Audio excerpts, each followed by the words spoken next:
Good evening, beautiful people. Welcome to another episode of Kiko's Free Thinkers Forum. This is episode 47, and we're joined by a very special guest. Her name is Medea Benjamin, and you all probably know her as one of the co-founders of CODEPINK. And she is the author of 10 books, which I did not realize you had written so much. And this latest book that we're going to discuss this evening is entitled War in Ukraine, Making Sense of a Senseless Conflict, which she actually co-authored with Nicholas J.S. Davies. And the preface was also by Katrina Vandenhoven. And we have just a lot to discuss. And I want to say thanks for accepting the invitation to the show. And this was a very well written book. Excellent. Thank you. I'm glad you think so. It's very hard to find the right balance, between condemning Russia and giving the context. And some people say that we did a good job and others are not happy with it. But, it can't please everyone. Yeah, and that's actually going to get into some stuff I was going to bring up later, just the reception. But I have to tell you, just from my personal standpoint, and I'm not even exaggerating this because you're on the show, we've had several analysts on to talk about the Russo-Ukrainian war that we know has a history in itself. And so we started with the 2014 publication of Flashpoint in Ukraine, how the U.S. drive for hegemony um, go risk World War III, and this was written in 2014. And some of the authors admitted that there was a different context compared to this context with the invasion of last year. But it's interesting. I felt like your book and Nicholas's contribution to the book as well was it was a pretty objective glance. It wasn't pro Russia anything. It wasn't pro Ukraine anything. It's simply it documented everything from the Orange Revolution, which is what I really wanted my previous guest to kind of highlight. And I'm not saying that they didn't do a good job of it. They just had different angles into the conflict, and they based it on the chapters, the contributions that they gave to Flashpoint in Ukraine. I think this book been published in 2022. There's more of a benefit of the time. We have more information, but I still think it's a lot more concise. I mean, this was written in 2 months, you said, in the book, which is amazing that you all were able to do this in 2 months. Well, we'd been working on the issues for a while. We'd been writing articles together, so it wasn't totally new. But we did feel like it was important to get something out quickly. Our hopes were that this was a war that would wind up quickly and the book would be obsolete very soon. And unfortunately, that's not the case. Yes, and so before we get into the book, I wanted to ask just a few questions, general questions. As far as Cold Pink is concerned, what are some of the latest developments with Cold Pink, and what are some of the issues that you all are protesting right now that the audience should be aware of? Well, for those who don't know Code Pink, we started out after the 9/11 attacks 20 years ago, and we were at that time saying the invasion of Afghanistan is not a good thing, and the invasion of Iraq, don't do it. And of course, we were proven right over the years, and those were not popular opinions for a long time. But we were always saying that 9/11 should be treated as a crime against humanity, and we should go after the people who committed the crime, bring them to justice, but not invade entire countries. And we also have a mission to try to move our country away from the tremendous emphasis on militarism and the enormous Pentagon budgets that we have towards a peace economy and a foreign policy that is based on respect for international law and for the sovereignty of other countries, and not one based on domination. So we've had programs that are ranging from trying to build up support for the Iran nuclear deal, for example, to campaigns against the most expensive, wasteful weapon we have built, the F-35s. Of course, there's also the nuclear weapons and the $1 trillion over the next decade that we're supposed to spend on, quote, modernizing them.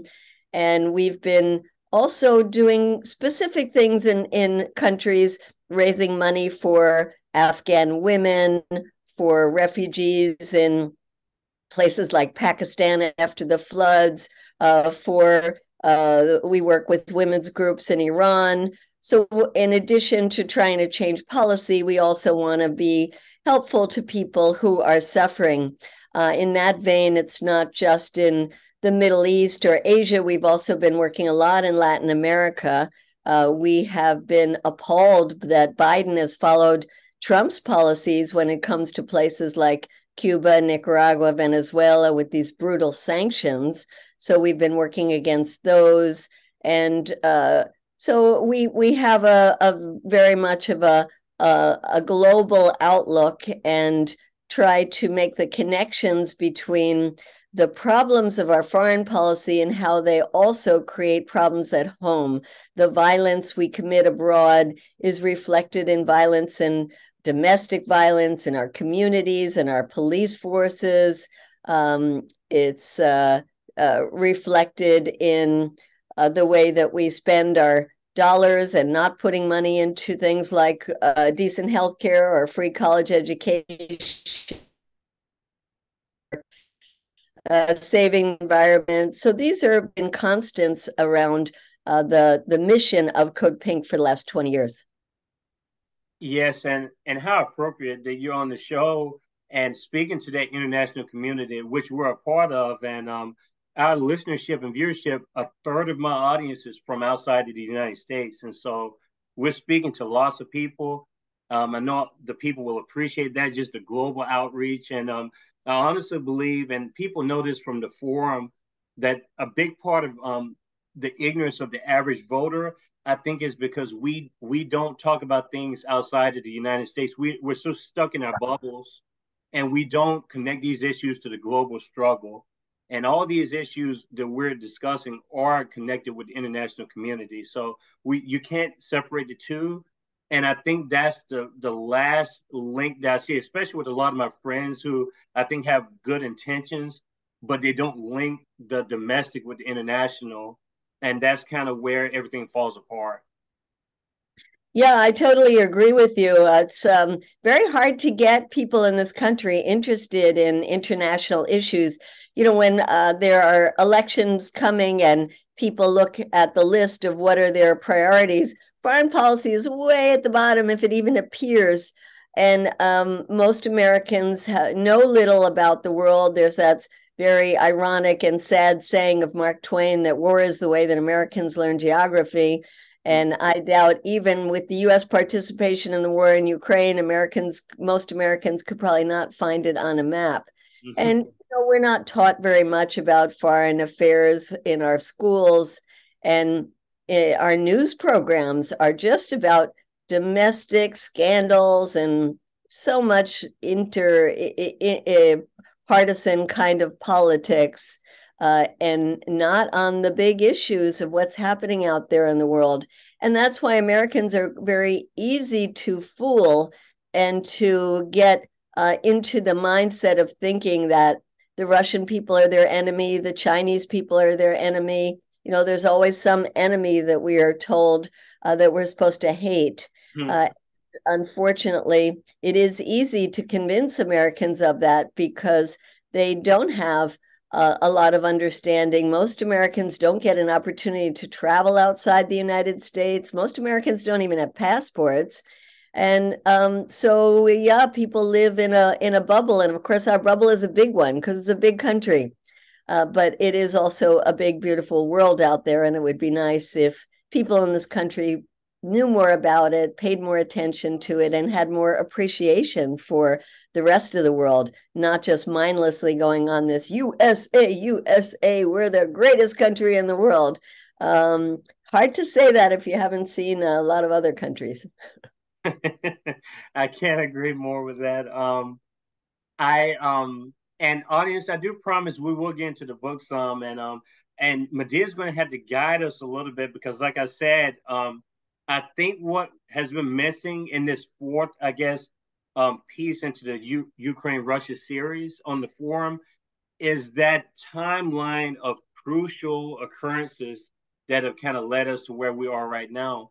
But I did want to get your views on because I know you had some involvement in the Rage Against the War Machine demonstration in February, and also this latest march in Washington. I think the March the 18th, something Yes. like that. If my timeline not incorrect, and I just want to know what was your involvement in those two events, and what was the reception, I guess, from the outside towards those two events. Well, you want to get right into the controversy, don't you? Oh, I'm not even trying to. Because that February 19th event was one put on by the Libertarian Party and a group called Movement for a People's Party, and not put on by the traditional leftist groups. And they invited some people to speak who had said some pretty nasty things about issues like gay rights and feminism and some other issues that many of us care deeply about. And so when those speakers were invited, even though they were asked to keep the message to just being about Ukraine, there were a lot of folks on the left who said, no, we're not going to join with that. We're not going to sponsor that. We're not going to speak at that. I was invited to speak, and I was really excited about speaking because I figured we'd be reaching a lot of new people that I ordinarily don't get a chance to talk to. And so I immediately said yes. But then my organization, CODEPINK, was very upset with me about it and said, no, you can't speak there. These are not the people that we ally with. It will hurt us in building coalitions with groups that we do agree with and care about on a lot of other levels. And so I respected their disagreement and didn't speak, but I did attend. And I must say, I enjoyed myself immensely. I think the speakers all stuck to that agreement of just speaking about Ukraine.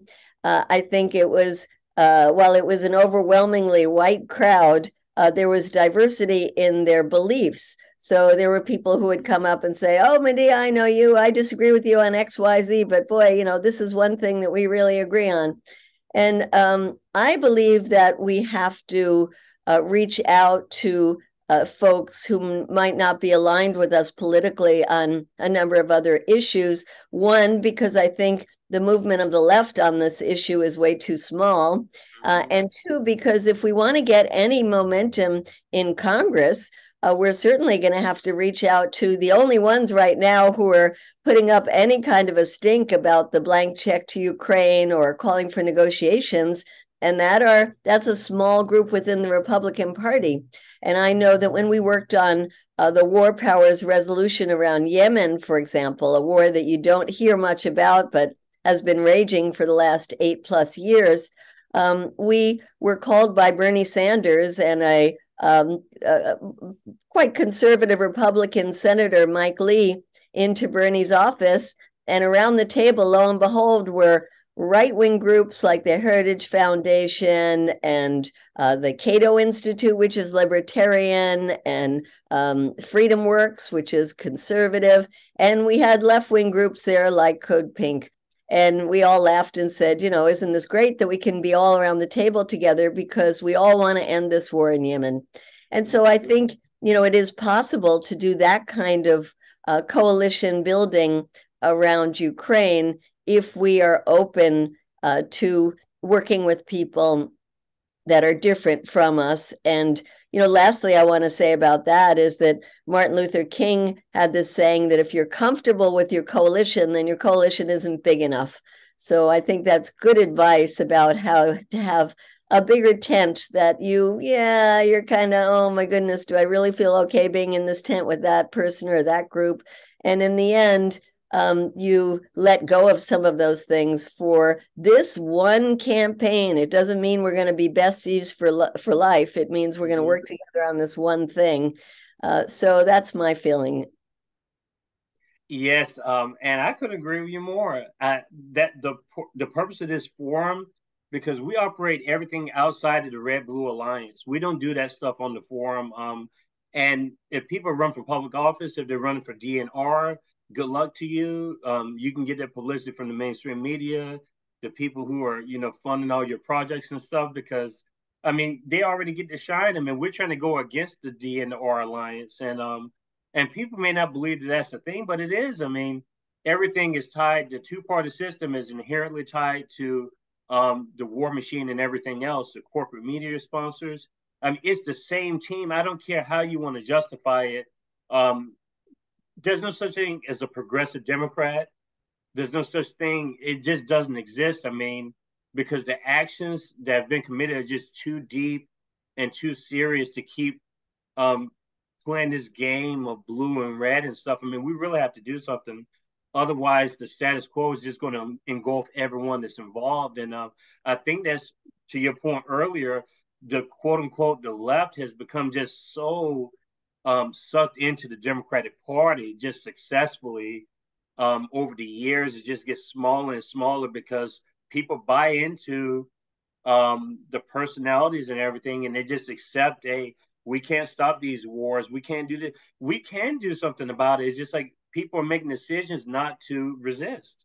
Well, Because I remember the Iraq War and stuff, and everyone was in the streets during the Iraq War, and now it's like, how did Ukraine all of a sudden become? Let's rally behind one side of the conflict and just strand the anti-war sentiment. yeah, I would say there are progressive when it comes to domestic issues. I mean, Bernie Sanders is certainly a progressive Democrat, and a lot of the people in the squad and others, there's a progressive caucus that's quite large, led by Pramila Jayapal, who came from the activist world, just like Cori Bush came from the activist world, and they're progressive. They want to see free college education, universal health care, the funds moved from the Pentagon to put into the green new economy that we need. But when it comes to foreign policy, it's neither their forte nor is it where they want to stake their mark, because it's dangerous. They will get attacked. There are so many diaspora communities in this country that their issue is so passionate for them. And if you disagree with them, you will incur their wrath. So it might be the Cuban American community, the Venezuelan American community, the Indian American community, the Ukrainian American community. If you're not taking their position, and oftentimes they are very, very conservative, the ones who left their countries, the one who came here. You don't, we talked earlier about how foreign policy is not high up on the list of the American people. So why bother? If you're a politician, even if progressive one, why bother taking on these really difficult issues? I mean, just take the issue of Palestine. It's so evident that Israel is an aggressor nation that has been repressing the Palestinian people in a horrific way, while the U.S. gives $4 billion every year to Israel. But there's not a lot of members of Congress who are going to stick their necks out, because the largest foreign policy lobby group is called AIPAC, and AIPAC will bite your neck off. AIPAC will fund a challenger to you. AIPAC will dog you until you're out of Congress. And so you have to make a decision. Am I going to do things that get clean water to my community, or am I going to take on an issue like Palestine that will probably get me kicked out of Congress? So it's very difficult decisions that a lot of these politicians make. And in the end, it means that the most hawkish ideas on foreign policy are the ones that rule the day. Yes, it's an unfortunate reality. And I can't disagree with anything you said. I mean, what you're saying is factual. It's just that I just think as far as the system itself, and you're right, there are well-meaning politicians that get in there, and I think they have the right ideas and stuff. But I mean, once these lobbying campaigns take over and everything else, I mean, it's just, I guess that's where my sentiment is at this point. Is just if you're supporting that, I mean, it's basically just a support for the system, because I mean, I don't think the Bernie Sanders strategy is ever going to work, because the money just keeps talking. The money dictates. I mean, you can have 40, 50 Bernie Sanders, but you always have to answer to the establishment ultimately. Well, if we had 40 or 50 Bernie Sanders, I think we could make some headway.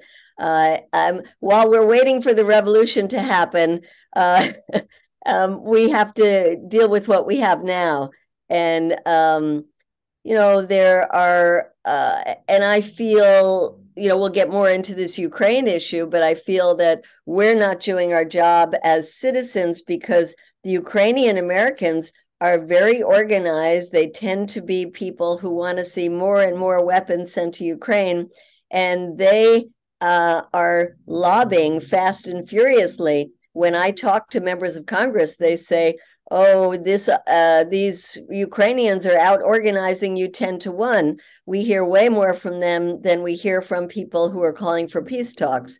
So, we can blame it on the military-industrial congressional complex. We can blame it on the rigged two-party system, and all of that is true. But we also have to say that we have to do more ourselves as citizens to push the issues that we care deeply about and make those people in Congress at least feel our wrath.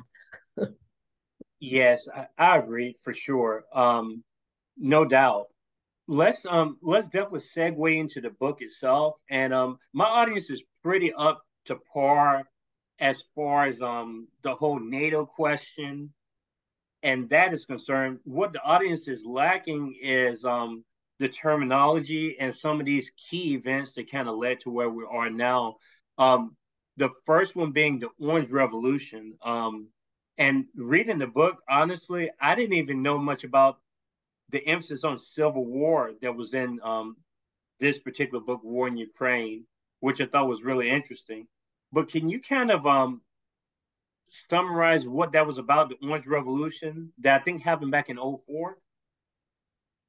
Yeah, the Orange Revolution is one of these, quote, colored revolutions that the US has been very involved in promoting in places all over the world, and particularly in Eastern Europe when it was trying to pull those countries more to the West. And so it would do things like fund civil society groups, promote opposition to the government, and try to build up what our government would call liberal democracies in these countries, whether it's in Georgia or in what was Yugoslavia, Czechoslovakia, in Ukraine.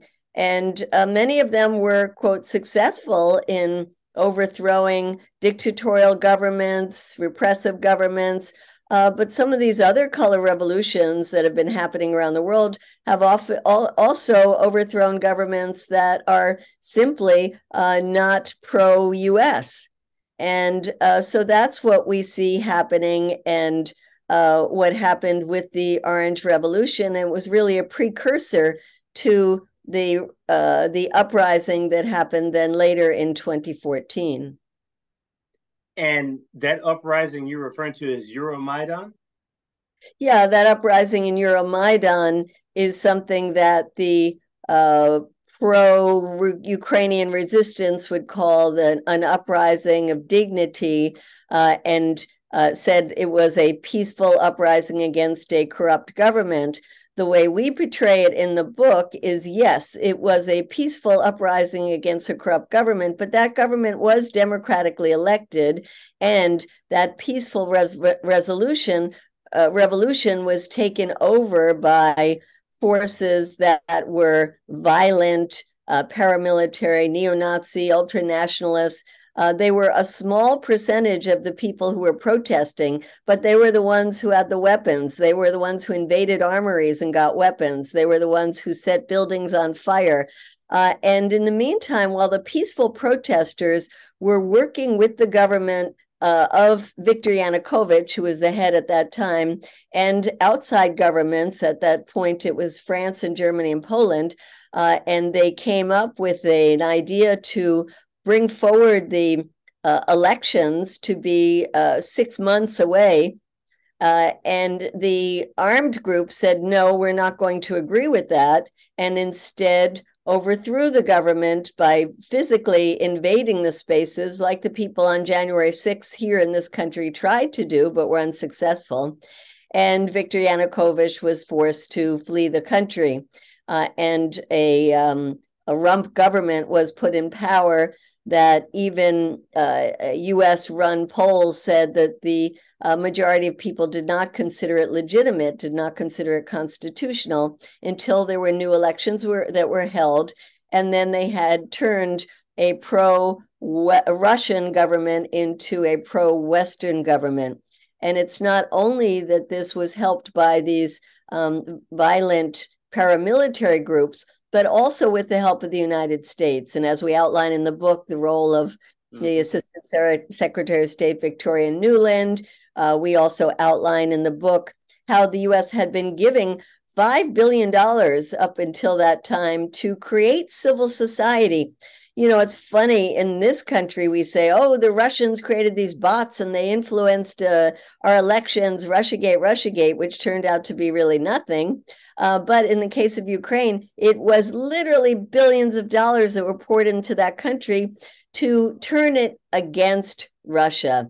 So you have the outside interference, particularly the interference of the United States, as well as these ultra-nationalist groups that turned a popular uprising into a coup.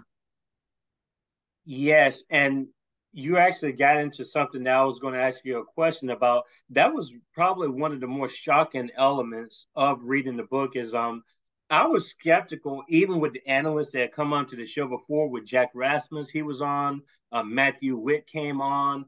I talked with Cynthia McKinney off camera. I talked with some other people, Paul Craig Roberts, and someone else came in the forum. Jeffrey Summers also came in the forum. And I kind of doubted this influence, this neo-Nazi influence. And I thought, I was like, is this just some of the leftist elements or some of the people that I follow? Are they just sticking to the Azov battalion as like the one thing? And I read this book and I was like, wow, that's actually a presence, a neo-Nazi presence in Ukraine that has some influence. Like, I was shocked to read that. Yeah, you know, as we say in the book, they had very little power when it came to politics. In the elections, that they got a very small percentage of the vote, but they had an outside influence when it came to violence, because they have traditionally been people who will take up arms, who right after 2014 not only were involved in the violent aspects of the overthrow of that government, but then refused to abide by the agreement of the Minsk Accords a year later, when there was supposed to be an effort to end the fighting. And those same groups were the ones that went to the region of Donbass to say, no, we're not going to abide by this Minsk agreements. We're going to keep fighting. And so they also are the ones who threatened presidents, including Zelensky himself, who ran and won overwhelmingly as a peace candidate, that he was going to make peace in the Donbass region. But every time he tried to do that, he would be stopped by these right-wing groups, and his life was threatened on a regular basis, saying, if you meet with the leaders of the breakaway republics like you're supposed to do according to the Minsk Accords, you will be hanging from a tree. So they did allow those agreements to go forward. So even though they're a small percentage of the population, they have had an outsized influence. And that's something that the corporate media definitely sidesteps. Because from what I read, he had 70% support, popular support, and that dropped from 70 to 17%. And I did not realize he was so popular at the time when he got elected. And according to the book, he won every province except the Lviv area. And and that's something that I was curious about, because it sounded like there was more direction towards the peace talks when he was in initially. And based on reading the book, it makes sense that how that sort of dissolved, because you have, and the U.S. also is to blame when it comes to that too, because it didn't seem like that the U.S. had any interest in appeasing the process. Yeah, well, there are two issues that came out after the book was written that confirm the analysis.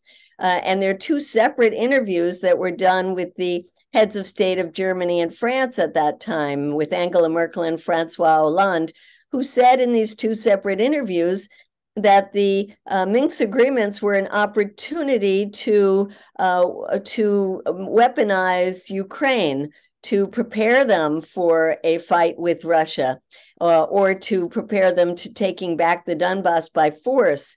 And when you say the U.S. was involved, well, immediately after the agreement was signed, lo and behold, the U.S. started sending weapons to Ukraine. And that was first under Obama, when there was a stipulation they could only be defensive weapons. And then under Trump, when it was no hold bars, you could send offensive weapons as well. So instead of really seeing those agreements as a way to stop the fighting and come to an end to that civil war, the Europeans did not take it seriously. The U.S. did not take it seriously. And so that Minsk agreement was never implemented. And I truly believe that if it had been, we would not see Russia invade Ukraine like it did in last year. Yes, and again, to emphasize, just reading, and I'll call myself an impartial observer.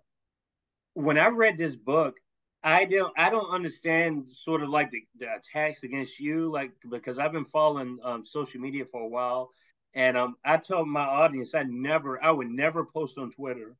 You would never see a tweet from Kiko. I'm there, I'm looking at stuff, but I'm never going to tweet unless it's just like a video posting from Kiko's Free Thinkers Forum, because it is just a cesspool of toxicity on there. And I don't understand the labels against people who are simply acknowledging that there's just fault on every side that you can think of, but somehow that's become like a talking point to, if you're not all in with Ukraine, that means that you're like for Russia. Like I don't know how to spin words like that, because reading this book, I never got the impression that you were pro Russia anything or whatever these people are calling you on social media. Well, it's not just on social media, too. I've been followed around on the book tour and harassed, and protesters, and I've had some of my appearances canceled. And I say so clearly, not only am I totally opposed to the Russian invasion on all levels, but if I lived in Russia, I'm pretty sure I would be in prison for protesting. And I'm no fan of Putin. I think he's an authoritarian leader. I think this invasion is just brutal and immoral and illegal.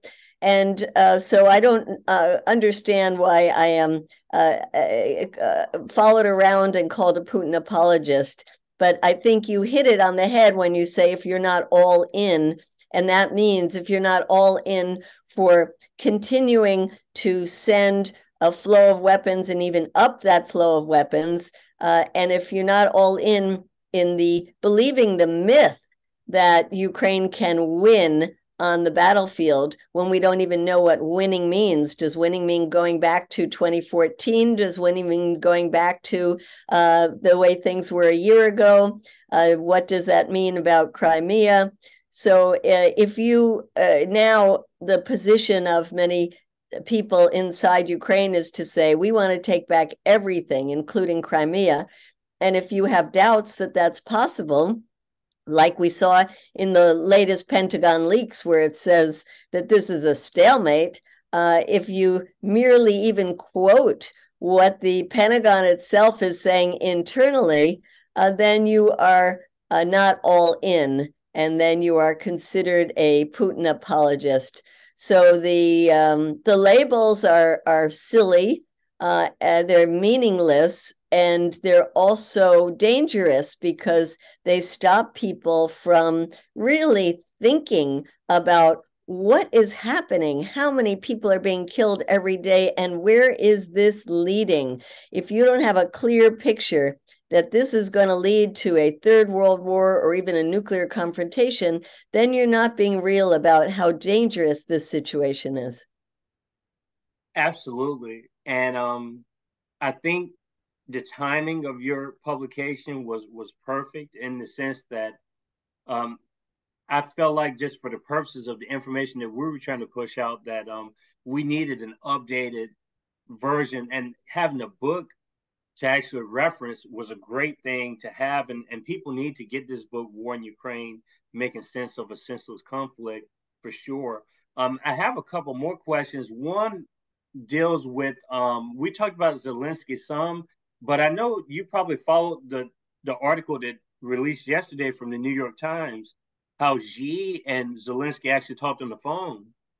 So this is a pretty big development, I think. And but I want to ask a question about Biden himself, because that seemed unclear in the book. There wasn't a lot of detail about the degree of his involvement back in 2014 compared to now. Like, what did Biden have in Ukraine of interest that we may not know about? Because I didn't really get that out of the book reading it.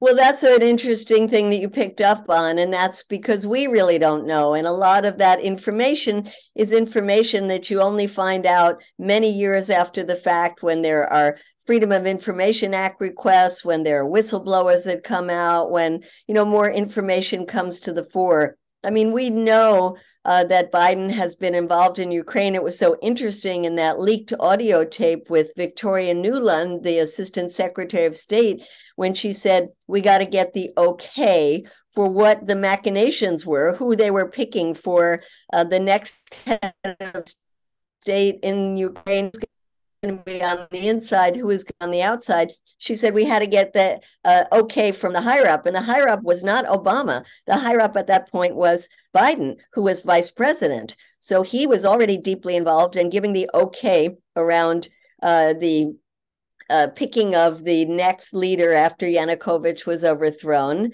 And that we only know because of this leaked audio tape. So there is so much more that we will find out one day about U.S. involvement, for example, in that Maidan coup. And so much more we'll learn about whether it's Hunter Biden or President Biden himself. But we don't know a lot now. It's a lot of speculation. So we didn't want to put that into the book. But I do think that, when you look at Biden's past history, for example, the way he looked at Iraq when he was in the Senate Foreign Relations Committee about the war being a positive thing, and talked about breaking up Iraq into 3 different territories, the Sunni, the Shia, the Kurds, like the U.S. had some right to go into another country and break it into pieces. I think you see Biden right now thinking that the U.S. has the right to go in and decide what will be the future of the Donbass, what will be the future of Crimea, trying to help orchestrate what Ukraine will look like. And this is all done under the name of supporting Ukraine's sovereignty. And I think Ukraine's sovereignty is important, and that's why we should condemn the Russian invasion. But let's not forget that there are parts of Ukraine that are ethnically Russian, that have been, like Crimea, part of Russia for 200 years. There have been votes where they have voted back at the time of the breakup of the Soviet Union in 1991, when Ukraine declared itself independent. There was a vote in Crimea in which the overwhelming majority of people said they didn't want to be part of Crimea. So we have to recognize not only that history, but the fact that there are people in Ukraine, in that Western region, in the Donbass and Crimea, who have closer ties to Russia than they have to the West. Absolutely. And I think Jeffrey Summers in particular did such a good job. I think he said he had been in Ukraine several times, and he spent years over in Ukraine. And so having that geographical navigation from our audience, I think, was important, because there's just so many complexities within this conflict right now. And the book does a great job of highlighting this. And I think that's the reason why the propaganda campaign has been so effective, is not only just the ignorance when it comes to geographical knowledge, but also just the history leading up and just all these internal conflicts, the geography of Ukraine itself, the relationship between Ukraine and Russia, the former Soviet Union. It was one of the Soviet republics. And so I think that's a lot for the average person here to sort of compartmentalize and contextualize. Well, I think there are two very key things that are simpler to understand that it's important for your viewers to understand. One is there is a stalemate. This is not a winnable war without somebody resorting to something like foreign troops coming in or nuclear weapons. And God forbid we should go that direction, and really relying on sources like this Pentagon leaked papers, or the RAND Corporation, a think tank that is funded by the Pentagon, or even what the chair of the Joint Chiefs of Staff, Mark Milley, said back in November. It looks like there won't be victories on the battlefield. So to keep in mind, it's not a war that can be won on the battlefield. That's one. The second one is, well, if you can't win it on the battlefield, then what's the point of prolonging this war? Doesn't that just mean more and more people getting killed and more possibility of it becoming a broader war? And if you want to avoid that, isn't it time to call for the peace talks? Now, you brought up the issue of China, and that's really important. That didn't happen when we wrote the book, but when we wrote the book, we did talk about the efforts at mediation that happened right after the invasion, where Turkey, President Erdogan took the lead, and where there was a 15-point plan that was between Russia and Ukraine until the West, particularly the US and the UK, came in and said, no, we don't want you to negotiate. We will support you in your military victory. And that was reinforced, we found out since the book, by the person who was the head of the Prime Minister of Israel at that time, Naftali Bennett, who said he was trying to negotiate a ceasefire, and both sides were very close to it until the West blocked it. So that's two strikes. The third one is China. The China peace proposal, you mentioned that Xi and Zelensky both had a chance to talk to each other recently, and that it was a favorable conversation, just like the favorable conversation that happened when President Xi from China went to talk to Putin in Moscow.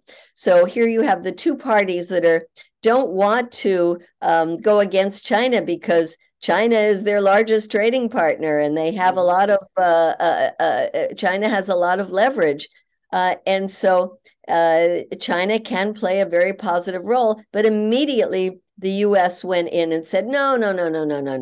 A ceasefire, that would be unacceptable. Even went so far as to say, if it was offered by Russia, Ukraine should not accept it, because that would be recognizing the gains, the territorial gains that Russia had made, which is ridiculous, because all it means is stop the fighting and let's start the talking.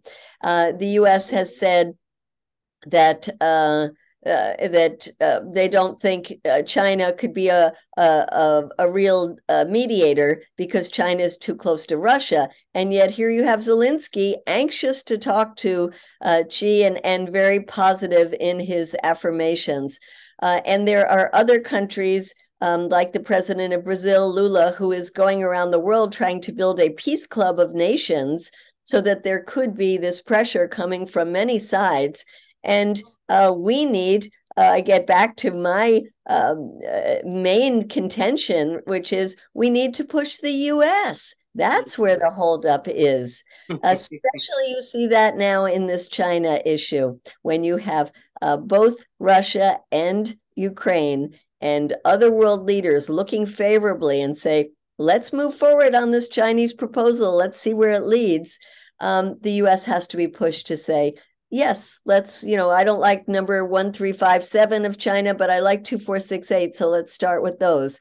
Or to have the U.S. start talking directly to Russia, because there's so many things that the U.S. and Russia have to talk about as well, like the bases that the U.S. has so close to Russia's border in Poland and Romania, the 5 countries that the U.S. has nuclear weapons in Europe, the treaties for around nuclear issues and arms reduction that the U.S. and then most recently the last one, the New START treaty that Russia has pulled back on. So there's all kinds of things that need to be discussed, but we have to put the pressure on our government to start negotiations. And one final question I had that sort of ties into everything we've talked about, and the book acknowledges that this is a proxy war, but not only that, Jack Rasmus, when he talked about as an economist, I think that that's a point that's also crucial into this whole mix, especially with the talks of de-dollarization, the BRICS alliance, the BRICS coalition, and so that raises the question: what effect have the sanctions had on Ukraine, Russia, and the rest of Europe? Because I've gotten conflicting opinions from people. I just want to get your take on that. Well, I find it fascinating how the whole world is changing right now.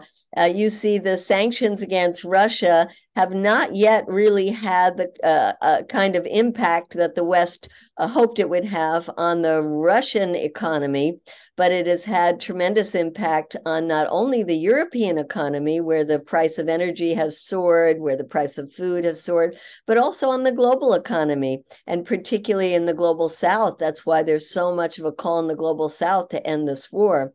But when you talk about things like the BRICS, and what we see right now is the US has overplayed its hand when it comes to economic sanctions. And when they're putting these sanctions on Russia that are hurting their own allies in Europe, when they're putting sanctions on so many countries, there is now a pushback and countries saying, hey, wait a minute. I love what the president of Brazil said. He said, I wake up every day and I why do we have to do all our trade in dollars? Well, they don't have to. And so there's starting to really be a new movement to have trade in local currencies, to have trade that goes around the dollar, that for China to have trade in its foreign currency, for the BRICS countries to have a bank that rivals the World Bank in terms of being able to make loans to countries around the world. You even have in Latin America countries like Argentina and Brazil that just said we're going to use our own common currency. And perhaps that common currency will spread one day throughout the continent. So you see major, major shifts that are happening where the dollar, which once reigned almighty, is not going to reign almighty anymore. And it might take a while. Some people say it will only take 5 years. Some say 10 years. Some say 20 years. I don't know how long it will take, but I know we're seeing a huge change in the attitudes of major countries around the world, and a huge desire to say we don't want to be dictated to by US government, and we don't want to be dictated to by the almighty dollar. Well, Medea, I tell you, I think that the clarification is definitely there with sort of the Orange Revolution, especially the EuroMaidan.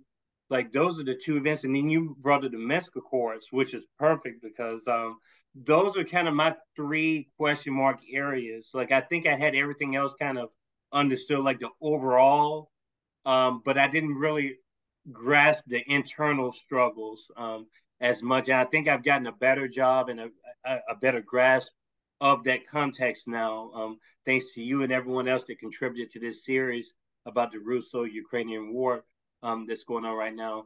But I wanted to ask you, what would be the quickest way if an audience member or a listener had a question for you, or just if they wanted to follow you, what would be the quickest way for them to do that? Well, it would be on things like Twitter and Facebook. It's Medea Benjamin, and I'm easy to find online. I also write a lot from a number of different sites, such as Common Dreams. You can find my articles there, or in Counterpunch, or in Anti-War, or in The Progressive. And I would also encourage people to go to our website, codepink.org, and look at what CodePink is doing. And one final one is a coalition that we've created called Peace in Ukraine. And the website is just peaceinukraine.org.